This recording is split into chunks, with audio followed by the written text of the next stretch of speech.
সকাল বন্ধুরা, এখন থেকে আমি আজকে ব্লগটা স্টার্ট করলাম। আজকে হচ্ছে তোমার মঙ্গলবার এবং পুজো টুজো দেওয়া শেষ। মঙ্গলবার জানোই আমি তো হনুমানে পুজো দিই, তো আজকে আর মন্দির যাওয়া হয়নি, ঘরে দিয়ে দিয়েছি। কারণ আজকে মেয়ের এডমিশন আছে, টিসি উঠাতে হবে, এডমিশন করতে হবে, আরেক জায়গাও যেতে হবে। তো আজকে আমি দেখো এখন সারাদিন কি করব না করব সবটাই তোমাদের শেয়ার করব। সকালে উঠে গেছিলাম, অনেক সকালেই উঠে গিয়ে অনেক সকালে বলতে 7টার সময় উঠে গেছিলাম। এখানে তো ঠান্ডা প্রচুর পড়ে শিলংয়ে জানো, আর এখনই অতিরিক্ত ঠান্ডা পড়ে গেছে, তাই একটু লেট হয় উঠতে। তাই 7টার সময় উঠে ছান টান করে পুজো দিয়ে মেয়েকে খাওয়ালাম। মেয়েকে খাওয়িয়ে আগে পুজোটা দিলে কি ঘরে কাজ হয়ে যায়। তারপর সব ফাইল টাইল রেডি করে নিলাম। আমরা তো ভেবেছিলাম আজকে এডমিশনও হবে, তার জন্য সব কিছু নিয়ে নিয়েছিলাম। ভেবেছিলাম টিসি উঠি ওই দিক দিয়ে একবারে চলে যাব আমরা এডমিশন করতে। তো দেখো তারপর আমি সব তৈরি করছিলাম, এদিকে আমার মেয়ে বসে বসে ওইদিকে খেলছিল, আর আমার হাজব্যান্ডও তৈরি হচ্ছিল। এদিকে আমি সব কাজ করে নিয়েছি। দেখতেই পাচ্ছ ঠান্ডা, আমি উলের এটা পরেছি কুর্তিটা, তবুও আমার ঠান্ডা লাগছিল। সোয়েটার আর পরিনি, কারণ একদিকে রৌদ্র ছিল, একটু আবার গরম লেগে যায় কিছুক্ষণ পরেই। আর আমি মেয়ের সঙ্গে বসে বসে এদিকে গল্প করছিলাম যে স্কুলে নতুন স্কুল যাবে, কেউ যদি কিছু বলে চুপ করে যেন না থাকে। কারণ আমার মেয়ের একটা অভ্যাস আছে, ও ঘরে প্রচুর কথা বলবে, অনেক কথা বলে, কিন্তু বাইরে গেলে কথা বন্ধ হয়ে যায়, ওর কথা বলতেই পারে না। কেউ কিছু যদি বলে একদম চুপ হয়ে যায়, কথাই বলে না, যেন কথা বলতেই জানে না, এরকম হয়ে যায়। তাই ওকে আমি বলছিলাম, বুঝাচ্ছিলাম যে বাইরে গেলে যদি মিস ওরা কিছু বলে নতুন স্কুল থেকে, তখন কথা বলতে। তো দেখো এদিকে আমি যাচ্ছিলাম আর দোকানগুলি তোমাদের একটু একটু করে শেয়ার করছিলাম। এটা লাস্ট আমার যাওয়া আমার মেয়ের স্কুলে, পুরনো স্কুলে, তাই তোমাদের ভাবলাম একটু ওই দিকটা শেয়ার করি। ওই দিকটায় তো সচরাচর আমরা খুব একটা যাই না। আমি যখন মর্নিং ওয়াকে যেতাম তখন ওই দিকটায় যেতাম, আমি ওই দিকটায় যেতাম। তার জন্য আমি এখন আর খুব যেতে পারবো না বলে তোমাদের শেয়ার করলাম। মিস তো ঠিকই করব, খুবই মিস করব, কারণ ওইদিকে যাতায়াত করতে করতে না অনেকজন মানুষের সঙ্গেই চেনা জানা হয়ে গেছে, আমার মেয়েও অ্যাডজাস্ট হয়ে গেছিলো। কিন্তু বাট একটু প্রবলেমের জন্য, ফাইন্যান্সিয়াল প্রবলেমের জন্য আমরা মেয়েকে ছাড়তে হচ্ছে।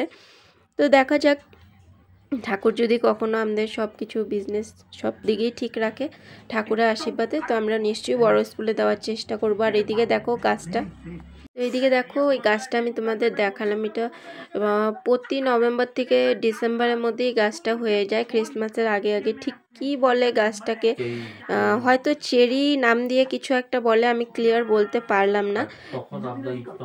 আর তখন এই ফেস্টিভ্যালটা হয় যখন এই গাছে ফুল ফুটে, চেরি ব্লসম বলে একটা ফেস্টিভ্যাল হয়, নভেম্বর থেকে ডিসেম্বরের মধ্যেই হয়। আর দেখো এখানে পেয়ারা ধরেছিল, পেকে গেছিলো, ছোট ছোটোর মধ্যে সুন্দর পেকে গেছিলো, তাই শেয়ার করলাম। এটা ওদের স্কুলের ব্যাক সাইডের রাস্তা, এটা আরেকটা রাস্তা, এটা একটু আপটা কম আছে, তাই আমরা এই দিক দিয়ে হেঁটে হেঁটে যাচ্ছিলাম মেয়েকে নিয়ে। আর একটা ফুল পড়েছিল, ওই যে ফুলটা বললাম না, ওই ফুলটাই এটা গাছের থেকে পড়েছিল, তাই তোমাদের শেয়ার করলাম। গাছগুলি তো অনেক উঁচু উঁচু দেখতে পারলে, তার জন্য ওখান থেকে পারা তো সম্ভব না, তো যেতে গিয়ে দেখি এটা ফুল একটা পড়ে আছে, তাই তোমাদের একটু দেখিয়ে দিলাম।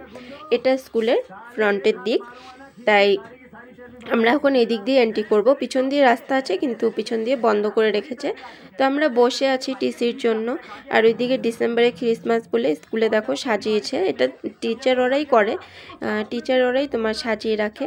আমাদেরকে বলেছিল একটু বসতে, তা আমরা বসেছিলাম, লেখালেখি করছিল। ওইদিকে মিস ওরা আমার মেয়েকে খুব মিস করবে বলছিল, দেখতে পারবে আমার মিস ওখানে।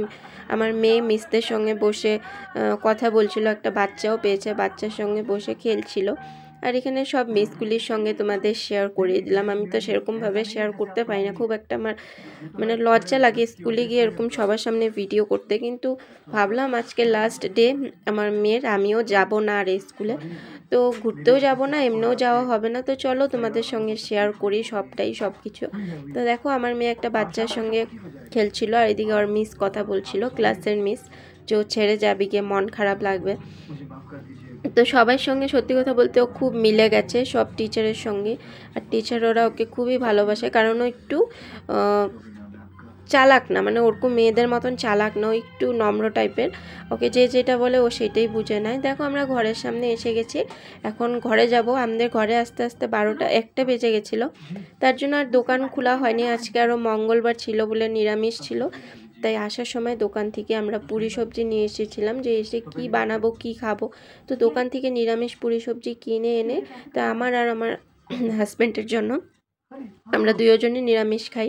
বললামই তো সকালে পুজো দিয়ে গেছিলাম, আর সেরকম কিছু খাওয়া হয়নি, শুধু চা বিস্কিট খেয়ে গেছিলাম। আর দোকানে গেলে তো আমরা কিছু না কিছু টিফিন বানিয়ে খেয়েই যাই সবাই।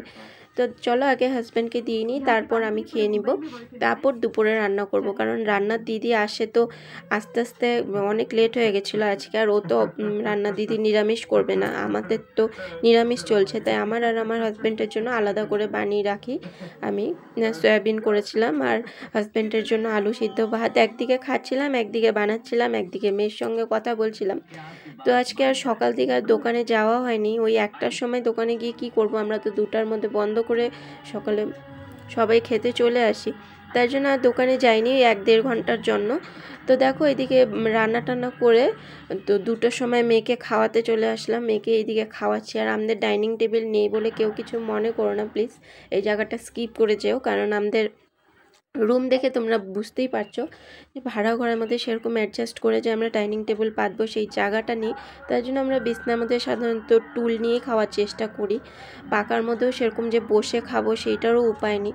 তার জন্য এই জায়গাটা কেউ কিছু খারাপ পেও না বা ভেবো না যে আমরা এরকম বিছনার মধ্যে নিয়ে কেন খাই। আমরা জানি খাওয়া উচিত না, খেতে নয়, কিন্তু ঠাকুরও এটা বুঝে নেবে, কারণ জায়গা আমাদের প্রবলেম। তার জন্য ঠাকুর যখন দিবে নিশ্চয়ই আমরা ঠিকভাবে সব কিছু ম্যানেজ করে নিব। তো দেখো আমি দোকান খুলে দিয়েছি, দোকান খুলে এখন আমি সন্ধ্যা দিচ্ছি। আমার হাজব্যান্ড একটু পরে আসবে, ও তৈরি হচ্ছিল, ওকে সন্ধ্যার টিফিন আমি খেতে দিয়ে আমি তাড়াতাড়ি যত তাড়াতাড়ি পেরেছি চলে এসেছি, কারণ আমি সকালে আজকে আসিনি। ওইদিকে আমার শাশুড়ি মাও কাজ করছে, দোকান থেকে চলে এসেছি, আমিও করছিলাম। আমার শাশুড়ি মা একদিকে, আমার বাবা এসেছে, বাবাকে চাটা দিচ্ছিল, এবং আমি একদিকে এসে একটু টুক করে একটা ভিডিও করে নিলাম, সবাই একসঙ্গে ছিলাম বলে কাজ করছিলাম। এদিকে শাশুড়ি মা দেখো ভাতটা এখন তৈরি করবে, আমি একদিকে আমাদের ভাত গরম বসিয়েছি, রান্নাবাড়া করছি, কারণ আমি করে নিলে তারপর আমার শাশুড়ি মা বসিয়ে দিবে। না হলে তো জানোই একটা গ্যাসের মধ্যে ওই জায়গার প্রবলেম বলে এক গ্যাসেই করা হয়, প্রথমে মুছে টুচে ভালো করে ধুয়ে নিয়ে করি, তারপর আমার শাশুড়ি মা করে। তেমনই আমাদের মিলেমিশে সবটাই অ্যাডজাস্ট করে চলতে হয়। আর সত্যি কথা বলতে অ্যাডজাস্ট করে চললে সব কিছুই শেখা যায়, বোঝা যায়, তখন ম্যানেজও করতে পারবো। যদি জীবনে আরও কখনো উঠাপড়া আসতে থাকে আর যাওয়া হয়নি, সবটা তখন বুঝিয়ে টুঝিয়ে চলতে পারবো। তার জন্য কখনো অ্যাডজাস্ট করে চলাও দরকার। যদি ভালো লেগে থাকে প্লিজ সাবস্ক্রাইব করে দিও, শেয়ার করে দিও, আর কমেন্ট করে জানিও আমার আজকের ডেইলি ব্লগটা বা ডেইলি আমি সারাদিনে কী করলাম না করলাম। অনেক দিন পর ডেইলি আমি ভিডিও শেয়ার করলাম, ভালো লাগলে পাশে থেকেও সাপোর্ট করো। তো এখনের জন্য রাখছি, শুভরাত্রি। আর এদিকে দেখো আমার হাজব্যান্ড কাজ করছে, জাস্ট দোকান থেকে আসলাম, এসে ভাতটা বসিয়ে আমি চলে আসলাম, এই যে দেখো টাটা। তো চলো শুভরাত্রি, সবাই ভালো থেকো, সুস্থ থেকো, এই কামনাই করবো। এখনের জন্য রাখছি, তো টাটা, পরে আবার নেক্সট কোনো ভিডিওতে আবার আসবো।